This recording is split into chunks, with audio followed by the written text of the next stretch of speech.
your ukulele strums sound plain or repetitive? I'm going to show you a few simple finger picking patterns that can instantly make your ukulele playing sound more beautiful, even if you're a beginner. You don't need really advanced chords or techniques in order to elevate your sound to make it sound more beautiful and musical. By the end of this video, you'll be able to add texture, movement, and emotion to your playing using simple patterns that work in real songs. Let's get started.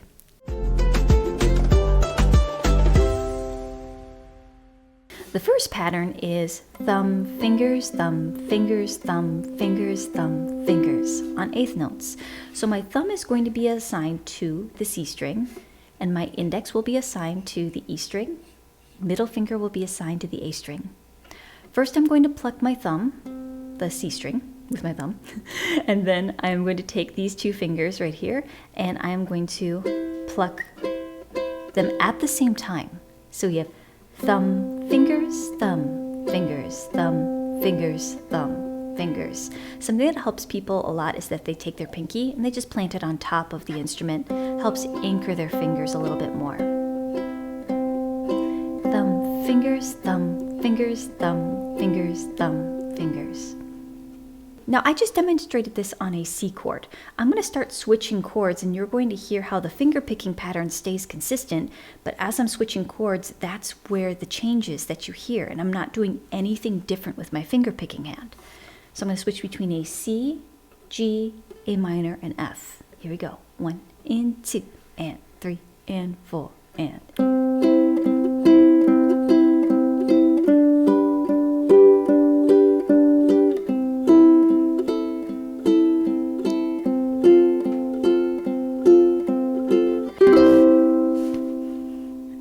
You'll also notice that I didn't pluck the G string. This tenor is strung with a high G. You could most certainly pluck the G string first besides the C string. I think it would still sound fine, but I think many times, not all the time, but many times our ear is drawn to the lowest note first, and then in contrast with the higher tones of the A strings and the E strings, you get that low-high contrast. Now, could you do it with a high G? Yes, you could. It'll sound like this.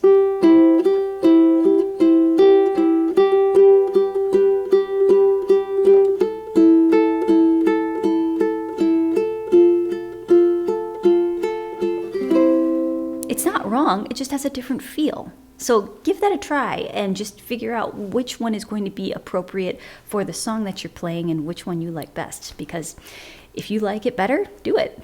Now here's an example of a song where I use this. When the rain is blowing in your face and the world is on your case, I would offer a warm embrace to make you feel my love. Hey there, Delilah, what's it like in New York City? I'm 1,000 miles away tonight, but girl, you look so pretty, yes you do. Oh, it's what you do to me. Oh, it's what you do to me. The next one is the reverse of the first finger picking pattern, and instead of thumb, fingers, it's fingers, thumb, fingers, thumb. Fingers are still assigned to the same strings, but I'm going to be plucking the A string and the E string first, and then my thumb will pluck the C string. Fingers, thumb, fingers, thumb, fingers, thumb, fingers, thumb. So this adds a contrast of high, low, rather than low, high, low, high. So you have to experiment with your songs which one is going to be appropriate or what you think is going to just sound best and fit the song.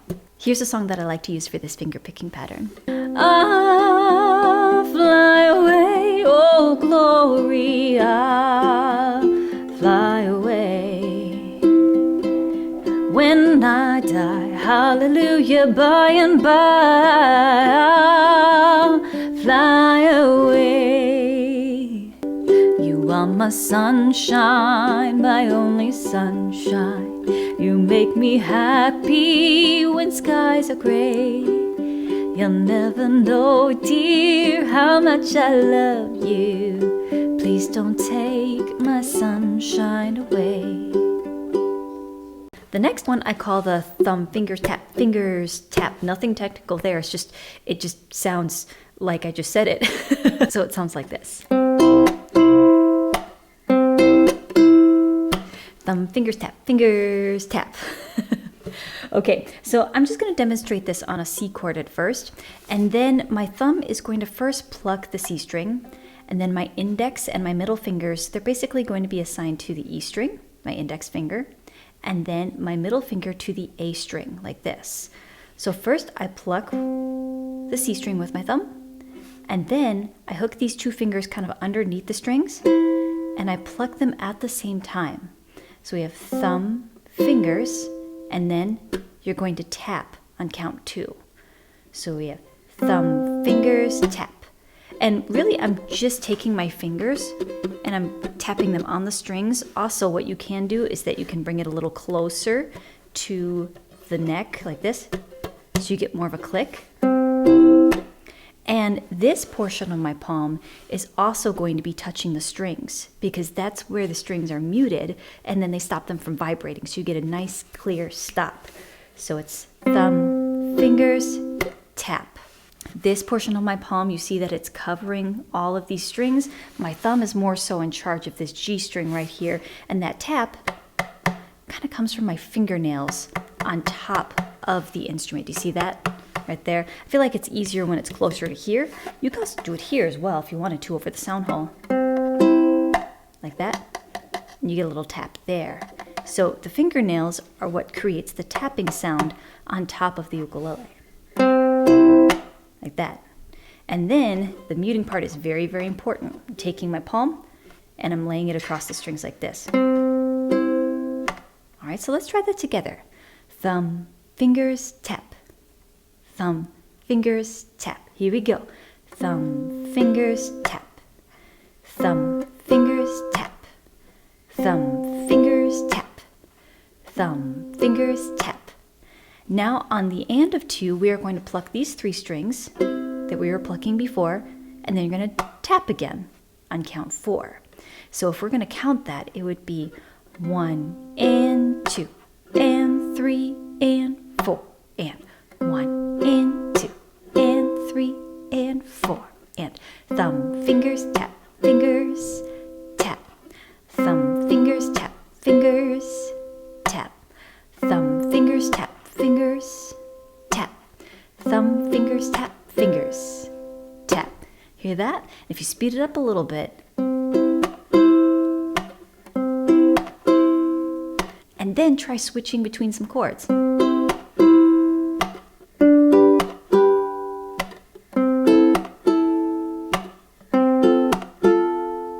I switched between a C, a G, an A minor, and an F.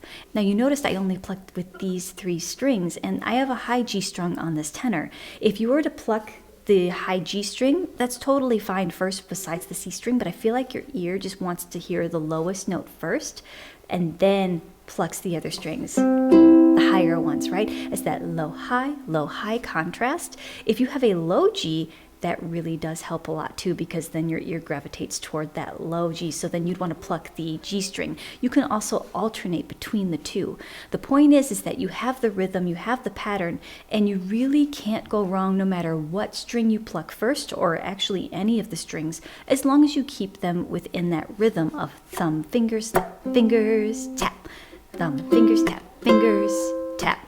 So I'm going to try this with a high G on the G string, and then you can hear just how it would differ just starting on the C string.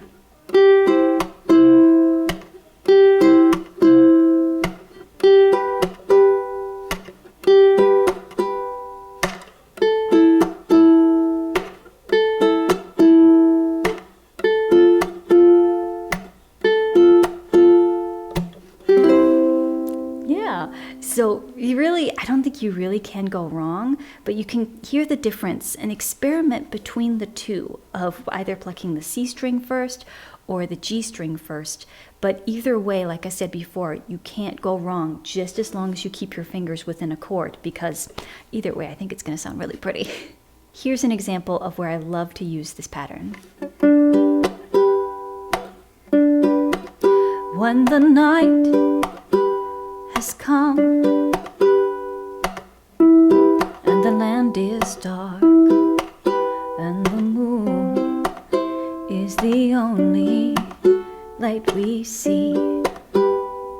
So darling, darling, stand by me. Oh, stand by me.